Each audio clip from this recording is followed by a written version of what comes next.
Hvala za ta uvod. Lep pozdrav še z moje strani.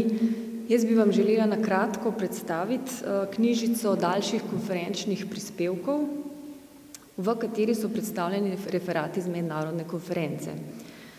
Konferenca se je odvijala februarja letos v Ljubljani, urednici tega konferenčnega zbornika pa sva Kristina Toplak in Nataša Rogelja. Knjižica je eden od obljubljenih rezultatov projekta POŠ, ki ga vodi dr. Kristina Toplak iz Inštituta za slovensko izseljenstvo in migracije, financira pa ga Evropska komisija program Progress. Na konferenci so sodelovali raziskovalci in strokovnjaki iz več evropskih držav, ki so razpravljali o obstoječih in novih izzivih povezanih predvsem z varnostjo in zdravjem pri delu napotenih delavcev. Ta tematika napotenih delavcev je v knjižici osvetljena z več zornih kotov. Prvi del temelji na prispevkih raziskovalcev, ki se ukvarjajo predvsem z mobilnostjo in pa delovnimi migracijami v okviru Evrope, s poudarkom na tematiki varnosti in zdravja pri delu. Drugi del vsebuje prispevke strokovnjakov, predvsem predstavnikov nevladnih organizacij, sindikatov, ministrstev in tako naprej, ki so v prispevkih predstavili svoje delo, razpravljali o zakonodajah, predvsem o zakonodajah, ki se nanašajo seveda na napotene delavce.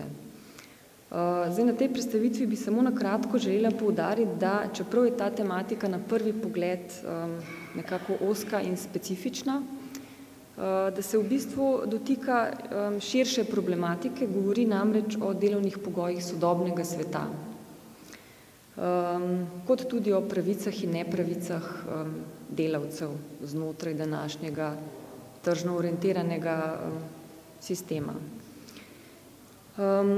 O tem, zakaj se tematika dotika prav vseh nas, spregovori uvodni članek v knjižici. Današnje delovne prakse namreč vključujejo mnoge kreativne alternative, kreativne oblike, kot so recimo delna zaposlitev, pogodbena zaposlitev, zaposlitev za določen čas, samozaposlitev in tudi napoteno delo. Te prakse seveda niso nove, so pa spojene na nov način z spreminjajočimi delovnimi pogoji znotraj Evropske unije. In čeprav so nam te prakse vsem prav dobro znane, pa dodaja mobilnost napotenih delavcev še eno posebno dimenzijo v smislu povečane ranljivosti teh delavcev.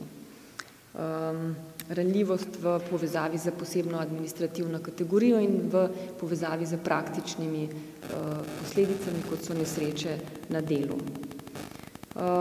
Če zaključim, kot ugotavljajo raziskovalci, vključeni v tale zbornik, mnogi današnji mobilni subjekti potujejo, se premikajo brez nekih varnostnih mrež, medtem ko nek pozitivno orientiran govor o mobilnosti včasih zasenči ranljivost sodobnih oblik mobilnosti in mobilnega dela.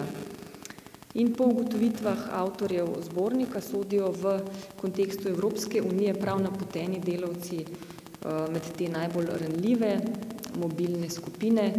V osrčju teh problemov pa je seveda varnost in zdravje pri delu. Hvala.